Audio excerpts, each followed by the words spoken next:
How to make a free Minecraft server using Aternos. Hey everyone, welcome back to the channel.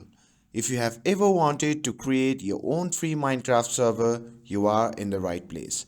Today, I'm going to show you how to set up a Minecraft server using Aternos. It's simple, free, and perfect for playing with your friends. Now without further ado, let's jump right in. First thing first, open your browser on your PC and head over to the official website of Aternos. And once you are in the home page, you will see a big blue button that say Plays. You simply need to click on that and this will take you to the login page.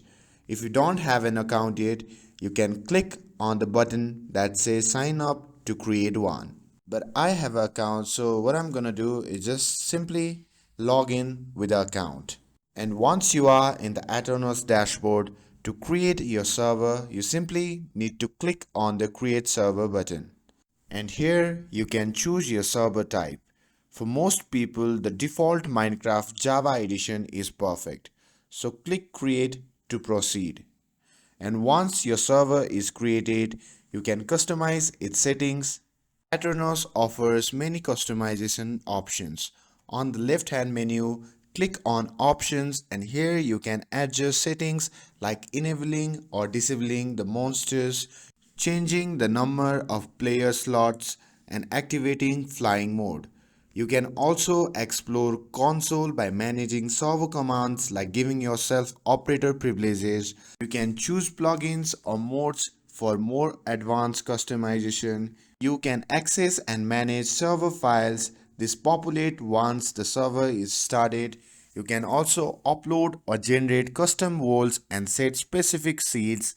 You can create backup for your server and share control with other Aternos users. After that, to turn your server on, you simply need to click on Server tab at the top and click on Start. And you will need to accept the Minecraft EULA. Optionally, enable notification for server updates.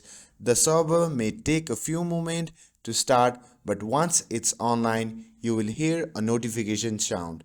If no one joins the server within a certain period, it will automatically shut down the saved resources. Now, it's time for you to join your server. You can copy the server ID and then open Minecraft and make sure game version matches the server version. You can simply join the server by going on the Minecraft game. And that's it. You have successfully created a free Minecraft server with Aternos. Now you can add mods, plugins, and more to enhance your gaming experience. If you found this video helpful, please give it a thumbs up and consider subscribing for more videos. Thanks for watching and I'll see you in the next video.